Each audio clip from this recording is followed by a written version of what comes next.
más que el término femenino he reivindicado el feminista. Me identifico como feminista. Es una exposición que recorre un periodo bastante largo, que comienza en el 91 y llega al 2020, de todo el trabajo de Azucena Vieites. Es una exposición en torno al dibujo, en torno a las posibilidades de construir un cuerpo de obra a partir del dibujo y de utilizar el dibujo de una manera muy diferente, que no está al servicio de la narración, de la argumentación o de la conceptualización específica de un relato, sino de la construcción de una imagen.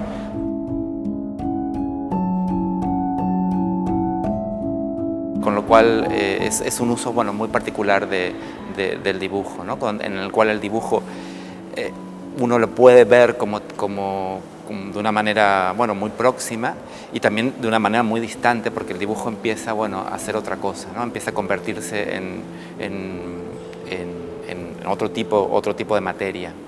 Yo empiezo a trabajar en los 90, empiezo a utilizar el dibujo también. El dibujo es una elección que tiene que ver con esa perspectiva feminista, ¿no? Es la decisión consciente de hacer uso de un recurso que es económico, accesible, no necesito grandes medios, grandes infraestructuras para trabajar. Con tener un rotulador, una hoja de papel es suficiente, ¿no? Entonces yo podía controlar todo el proceso de producción, si quieres, ¿no? De lo que yo hacía, ¿no? Y eso me empoderaba, esta palabra que está ahora tan de uso, ¿no? Me da autoestima.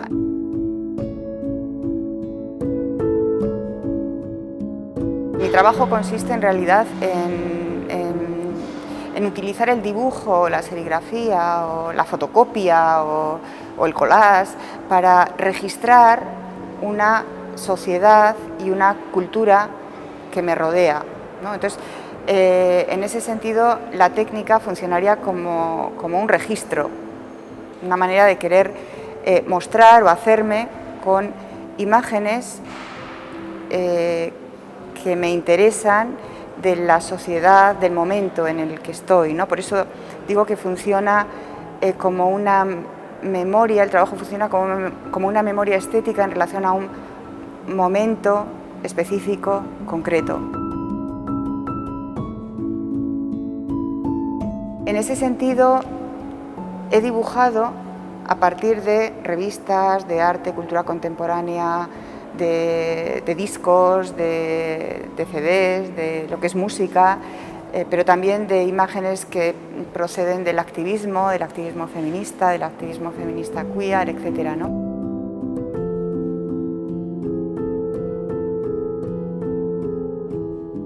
Desde la idea de tomar el lenguaje, empieza a probar otros modos de trasladar el dibujo, o sea, qué hacer con él, ¿no? Qué hacer con ese lenguaje. Y una de las cosas que aparece es la serigrafía. Entonces, primero, prueba de una manera muy sencilla de una tinta a un papel de color, utilizando mucho las técnicas del fanzine, las técnicas de la comunicación más inmediata, toda la grafitería o el mundo póster vinculado a la música, los flyers, los carteles, y una manera de resalzar esa imagen es primero cambiar la escala, o sea, cambiar su tamaño, con lo cual la imagen se transforma. Aquello que es un collage de recortes, de repente adquiere una monumentalidad muy particular que casi perdemos un poco distancia de ese objeto original, y empieza a hacer las serigrafías. Luego continúa con eso y tenemos momentos de una serigrafía hecha en 4,0, en el cual la transformación es aún mayor y ese dibujo empieza a ser casi una acuarela, o ese collage empieza a convertirse casi en una pintura, y la cuestión bidimensional empieza a dar otros elementos, ¿no? Podemos encontrar una percepción de volumen, si se quiere, o de objeto, o hacer del dibujo un objeto también, ¿no? Formo parte de una generación de artistas que que estudia en la segunda década de los 80 y empieza a trabajar a principios de los 90, ¿no?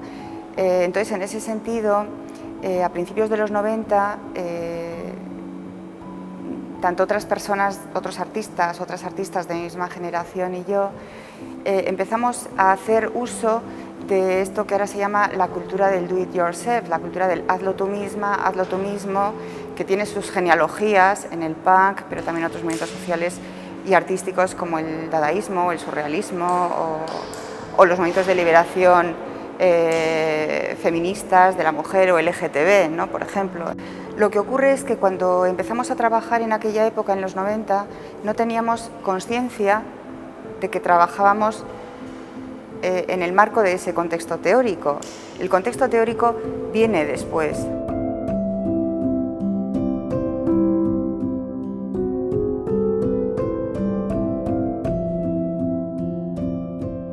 Es muy interesante poder ver cómo un artista inventa un lenguaje y cómo ese lenguaje, una vez que lo inventa, es para siempre. Creo que ahí hay algo que es muy, muy valioso y muy de agradecer, porque es muy fácil de reconocer. Luego, la sencillez, cómo es un lenguaje sencillo, inmediato, próximo, pero que permite un campo de lectura absolutamente complejo y enorme, que abarca muchas cosas, en el cual nada está preso, nada está fijo, o sea, no hay fijezas, tanto en el dibujo de Azucena como en los temas que ese dibujo trae. Hoy inauguramos en la Sala Alcalá 31 la exposición de Azucena Vieites Playing Across Papers, un recorrido por los últimos 20 años de trayectoria de esta artista que revisita constantemente la imagen. El pop, el punk, la cultura popular se muestran en esta sala hasta el próximo enero y os invitamos a todos a que disfrutéis de ella.